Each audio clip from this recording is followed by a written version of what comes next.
अत्र भवतां स्वागतम् एतस्मिन् डीडी न्यूज़ वार्ता प्रसारणे। अथ प्रमुख वार्ताः। प्रधानमंत्री अद्य जोधपुर क्षेत्रात् संशोधितोड्डयन योजनायाः कुर्यात् शुभारम्भम्। पश्चिमवर्ती राजस्थानस्य विकासाय मिलेत् तेन नवगतिः। गुजरात राज्यस्य साणन्द नगरे सीजी सेमी आउटसोर्स्ड सेमीकंडक्टर इत्येतस्य संयंत्रस्यापि कुर्यात् असौ उद्घाटनम्।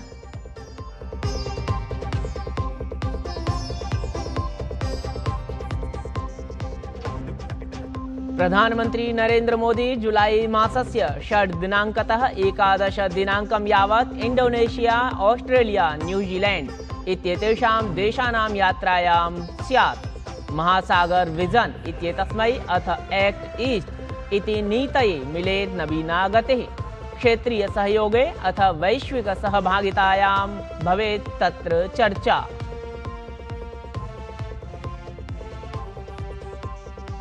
भीषणातपस्य प्रकोपेन यूरोप महाद्वीपे व्याकुलाः सन्ति जनाः।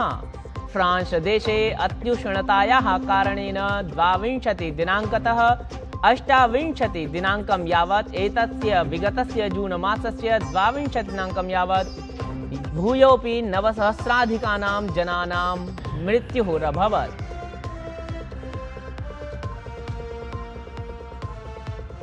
देशस्य अधिकांश भागेषु दक्षिण-पश्चिमवर्तिपरः प्रावृट् कालः सक्रियः। गुजरात, कोंकण, गोवा, मध्य महाराष्ट्रोडिशा, पश्चिमवर्ती मध्यप्रदेशेषु वृष्टेः रक्तवर्णीया सन्ति संचेतनाः प्रवर्तिताः। राजधान्यां देहल्याम् अथ उत्तरप्रदेशे अपि वृष्टेः अथ झञ्झावातस्यापि अस्ति संभावना।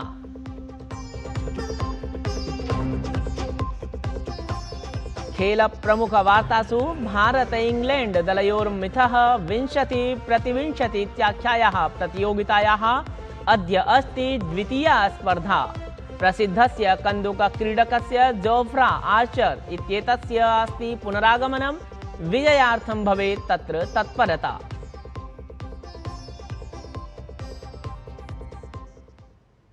अथ वार्ताः सविस्तरम्। प्रधानमंत्री नरेंद्र मोदी सोमवासरे त्रयाणां देशानां इंडोनेशिया, ऑस्ट्रेलिया, न्यूजीलैंड इत्येतेषां देशानां यात्रायै प्रस्थानं कुर्यात्। तावदसौ 6 दिनांकतः 8 दिनांकं यावत् इंडोनेशिया देशस्य यात्रायां स्यात्। ततः 10 दिनांकं यावत् ऑस्ट्रेलिया देशस्य यात्रायाम् अथ ततः परं 10 दिनांकं यावत् न्यूजीलैंड देशस्य यात्रायाम् असौ स्यात्। तत्र अवधेयमस्ति यत् 40 वर्षेषु न्यूजीलैंड देशस्य कस्यापि भारतीय प्रधानमन्त्रिणः एषा प्रथमा यात्रा अस्ति।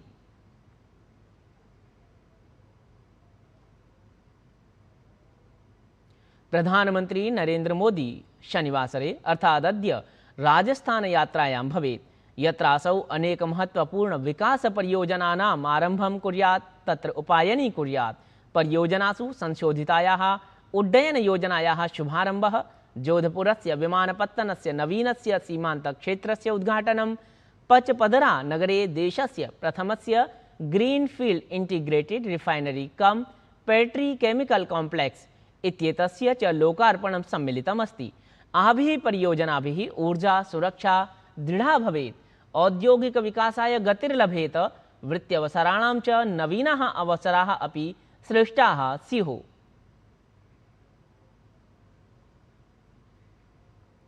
प्रधानमंत्री नरेंद्र मोदी तत्रैव अद्य यात्राक्रमे गुजरातस्य साणन्द नगरे स्थितस्य सीजी सेमी आउटसोर्स्ड सेमीकंडक्टर इत्येतस्य संयंत्रस्यापि उद्घाटनं कुर्यात्। भारतस्य सेमीकंडक्टर इत्येतस्य विनिर्माणक्षेत्रे इयं महत्वपूर्णा उपलब्धिः वर्तते, यतोहि एतस्मिन् संयंत्रे वाणिज्यिकम् उत्पादनम् आरभते।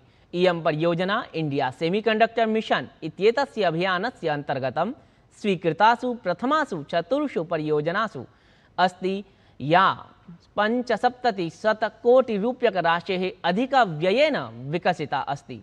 पूर्णक्षमताभिः सह संचालने सति एतस्य संयंत्रस्य वार्षिकी उत्पादनक्षमता 5 अर्बुदं सेमीकंडक्टर चिप्स इत्येतावत् भवेत्।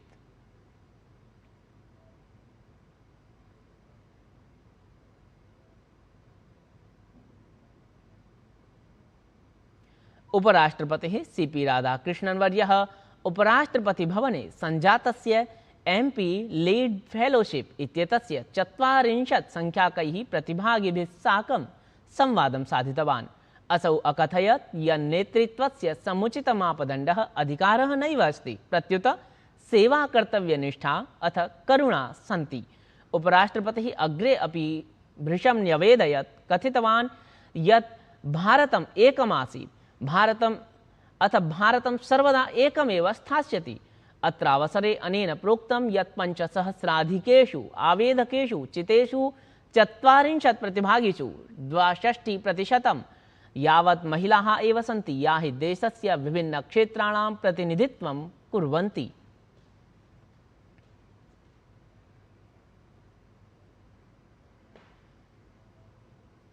केन्द्रीय मंत्री अश्विनी वैष्णवः तावदद्य गुजरात राज्यस्य यात्रायां स्यात्। अत्रावधौ असौ अहमदाबाद रेलवे स्थानकस्य निरीक्षणमपि कुर्यात्।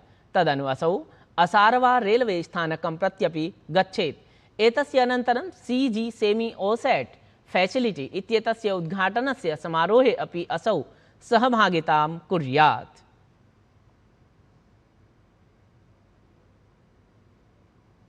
आयुर्वेदं वैश्विकाभिज्ञानं प्रदातुं भारतेन महत्वपूर्णः पदक्षेपः समुत्थापितः वर्तते। तावत् मेकिंग आयुर्वेद ग्लोबल इत्याख्यस्य पदक्षेपस्य सज्जितं रणनीतिकगतं प्रारूपं ख्यापयन् नीति आयोगस्य उपाध्यक्षः डॉक्टर अशोक कुमार लाहिरी आयुर्वेदं विश्व स्वास्थ्य व्यवस्थायाः महत्वपूर्णम् अङ्गं भवेत् इति भृशं न्यवेदितवान्। एतस्य निवेदनस्य पश्चात् असौ आयुर्वेदस्य आर्थिकं वैज्ञानिकं च महत्त्वमपि रेखाङ्कितवान्। आयुर्वेदस्य वैश्विकीकरणं केवलं स्वास्थ्यक्षेत्रं यावत् सीमितं नैव वर्तते, प्रत्युत भारतस्य सांस्कृतिकगत्यै ऊर्जायै नवीनां गतिम् अपि प्रदद्यात्। तदनु आयुष मन्त्रालयस्य वैद्यः अपि एतस्मिन् सन्दर्भे स्ववक्तव्यं सर्वेषां सम्मुखं प्रकाशितवान्। बहुत सारा काम हम पहले से कर रहे हैं, तो रिपोर्ट में जो रिकमेंडेशन है वो स्केलिंग अप के लिए है, क्योंकि हम नया कुछ बहुत नया रिकमेंडेशन है ऐसा मैं नहीं कह रहा हूँ, लेकिन जो उन्होंने कहा उसको रोड मैप बताया कि इसको स्केल अप करने का क्या तरीका है। We will take up this very seriously, और हम इसको पूरा रोड मैप हमने जो उन्होंने बताया उसको हम आगे बढ़ाएंगे। नीति आयोग ने भी हमें कमिट किया है मदद करने के लिए। मुझे पक्का विश्वास है कि एजुकेशन के सेक्टर में, रेगुलेशन के सेक्टर में, रिसर्च के सेक्टर में, पब्लिक हेल्थ के सेक्टर में हम बहुत बड़े बड़े बेंचमार्क, ग्लोबल बेंचमार्क एस्टेब्लिश करेंगे और आयुर्वेद को और योग को, आयुष साइंसेस को दुनिया भर में लेके जाएंगे। कोलकाता नगरे विगतदिने राज्य विधानसभायाः नवनिर्वाचितेभ्यः सदस्येभ्यः 2 दिवसात्मकस्य विधायी संसदीय प्रणाली सम्बद्धस्य कार्यक्रमस्य समारम्भः अभवत्। तावत् लोकसभाध्यक्षः ओम बिर्ला एतस्य कार्यक्रमस्य उद्घाटनं विहितवान्। अस्य कार्यक्रमस्य उद्देश्यं नवनिर्वाचितेभ्यः सदस्येभ्यः संसदीय विधायी कार्यप्रणाल्याः विभिन्नोपक्रमाणां परिचयप्रदानम् इति अस्ति। लोकसभा सचिवालयेन समसूचयत्। तेन सूचितं यत् एषः हि कार्यक्रमः विधायकानां, पीठासीनाधिकारिणाम् अथ संसदीय विशेषज्ञानां मध्ये संवादस्य अथ अनुभवानाम् आदानप्रदानार्थं मञ्चम् अपि प्रदास्यति। अत्रावसरे राज्यसभायाः उपसभापतिः हरिवंशः, केन्द्रीय संसदीय कार्यमन्त्री किरेन रिजिजुः, पश्चिमबङ्गालस्य मुख्यमन्त्री शुभेन्दुः अधिकारी अथ अन्ये गणमान्यजनाः एतस्मिन् कार्यक्रमे उपस्थिताः अभवन्। इस विधानसभा में 181 माननीय सदस्य पहली बार चुनकर आए, जो अपने आप में एक इतिहास है। यहां पर 194 विधायक 25 वर्ष से 55 वर्ष की उम्र तक हैं। युवाओं और महिलाओं का नेतृत्व वाली ये विधानसभा निश्चित रूप से आने वाले समय में आपका कालखंड लोग याद रखें। इसलिए हमें संसदीय परंपराओं, संसदीय प्रॉपर्टियों और संसदीय गरिमा को ऊंचा उठाते हुए राज्य के विकास के लिए योगदान देना है। एतस्मिन् अवसरे तत्र केन्द्रीय मंत्री किरेन रिजिजुः अपि स्ववक्तव्ये प्रकाशितवान् यत् भारतस्य विकासः पश्चिम बंगाल राज्यस्य विकासे एव स्थिरः अस्ति। पूरा ईस्टर्न इंडिया का भविष्य वेस्ट बंगाल पर टिका हुआ है। वेस्ट बंगाल बिखर जाएगा, वेस्ट बंगाल कमजोर होगा तो पूरा ईस्टर्न इंडिया कमजोर हो जाएगा।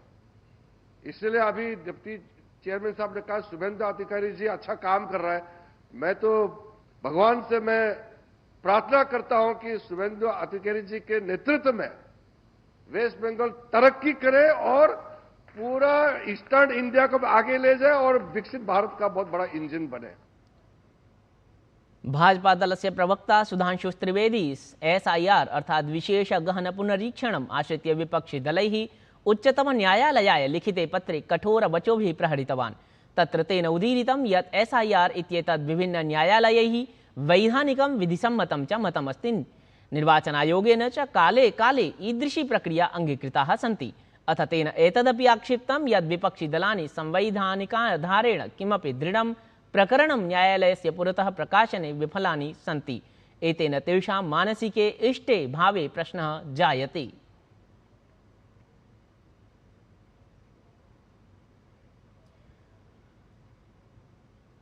अद्य संयुक्त राज्य अमेरिका देशस्य 50-200तमः अस्ति स्वतन्त्रता दिवसः।